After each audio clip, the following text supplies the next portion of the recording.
A small percentage of the Israeli population, several thousand strong, they are united by religious zealotry and ultranationalism. They oppose Israeli democracy and any peaceful dealings with the Palestinians. If we want to understand Rabbi Kahana, his message was that we need to go to war because, in fact, what will bring our redemption is not prayer. What will bring redemption is war. But today we're going in exactly the opposite direction. Instead of war, there's peace now.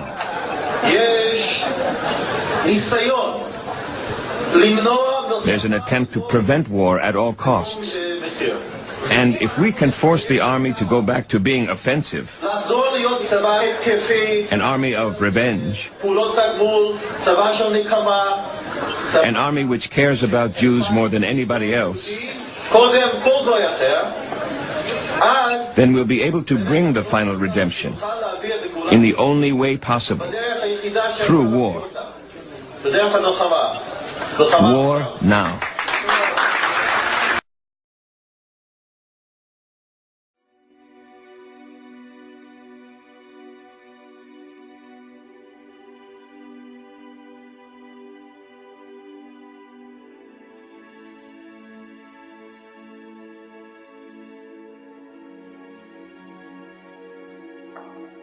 They were a warlike tribe that lived deep in the heart of Asia.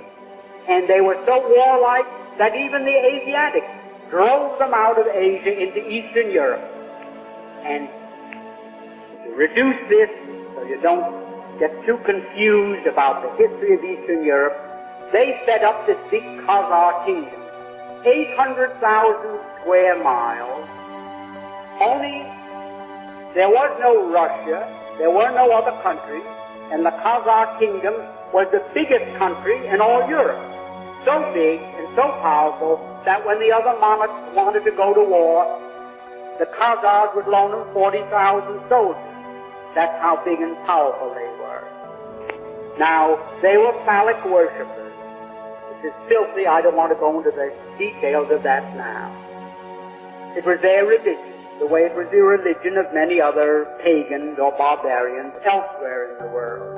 Now the king became so disgusted with the degeneracy of his kingdom that he decided to adopt a so-called monotheistic faith, either Christianity, Islam, Muslim faith, or what is known today as Judaism, really Talmudism. So, like spinning a top, he said, eeny, meeny, miny, mo, and he picked out so-called Judaism.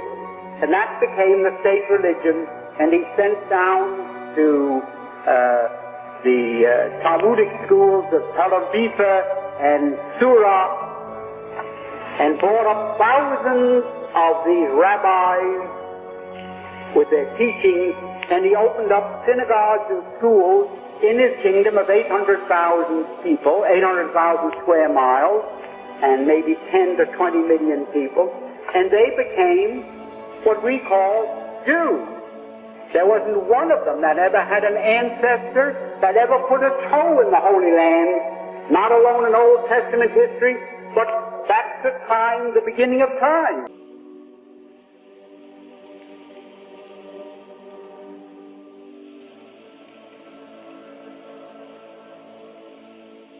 And the blessing of Abraham come on every office, through every person that enters into that place.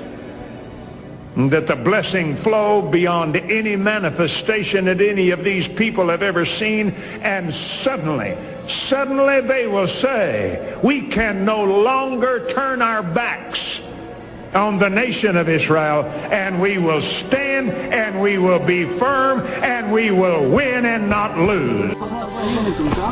We killed Jesus, we're proud of it. This is my land. This is not your land, it belongs to these families. You son of a bitch. We're gonna kill you and the coast. That's what I see, you son of a shit. This is my land. God gave it to me. you. Fuck you. When the whole movement of Zionism was created, the concept, the ideology of transforming Judaism from spirituality, a religion, into a materialism, a nationalistic goal to have a piece of land, all the rabbinical authorities said this is antithetical with what Judaism is all about, expressly forbidden in the Torah, because we are in exile by God. Millions of Christians are holding up the weary arms of Israel's soldiers and giving hope to the tired souls of besieged Israelis.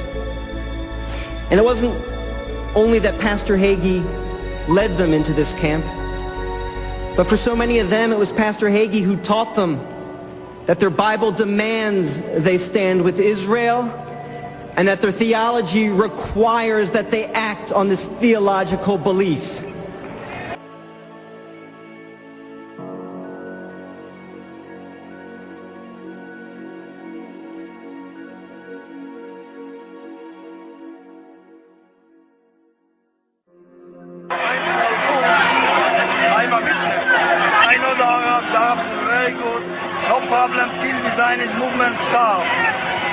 My grandmother told me before the Zionist movement started, they babysitting each other, the kids.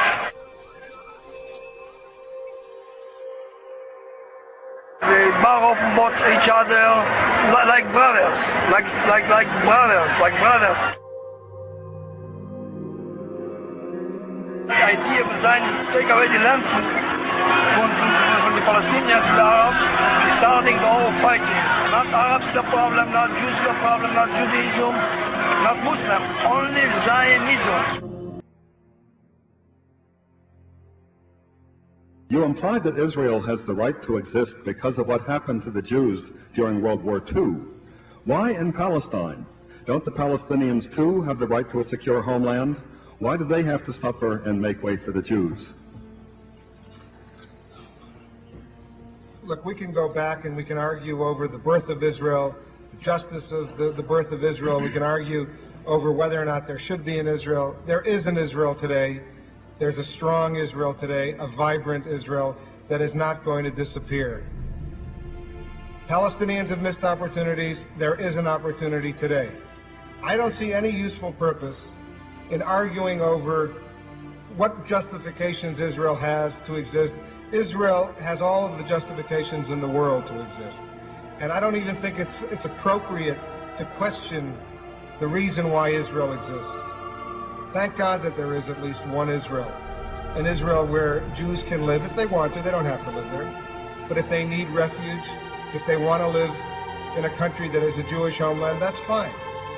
And I think, as I said before, all of us should be delighted that we happen to be around at a time in this world when there is this Israel. To deny Zionism, to reject Zionism, is about as racist an element as you can get. Why should all of these people, Palestinians and others, deserve a homeland if the Jews can't have a homeland? Have not the Jews suffered enough all of these? I suppose it wasn't missed on anyone in the audience that Mr. Glitzer was deploying that same familiar lawyer's tactic. The question that was put to him was, if we accept the legitimacy of the state of Israel, why don't we also accept the legitimacy of a Palestinian state? And then Mr. Blitzer went on to tell us all the good reasons why we should accept the legitimacy of the state of Israel, something which, by the way, I concur with. But that still doesn't answer the question. If one does accept the legitimacy of the state of Israel, why doesn't one also accord the same rights to self-determination and statehood to the Palestinians? That was the question, as I understand it, that was put to him.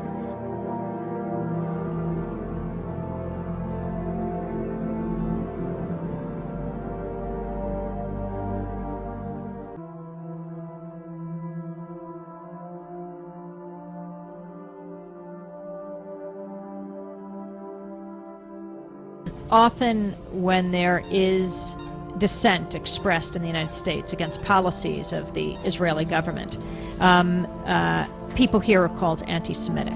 What is your response to that as an Israeli Jew? Well, it's a trick. We always use it. When from Europe somebody is criticizing Israel, then we bring up the Holocaust.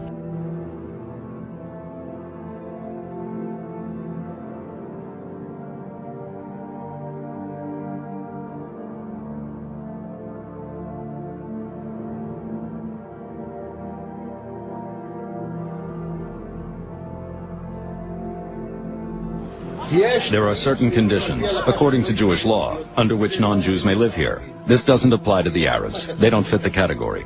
They have to get the hell out. Whoever leaves under his own steam will save his own life. Whoever doesn't will have to pay the price. This is the land of Israel.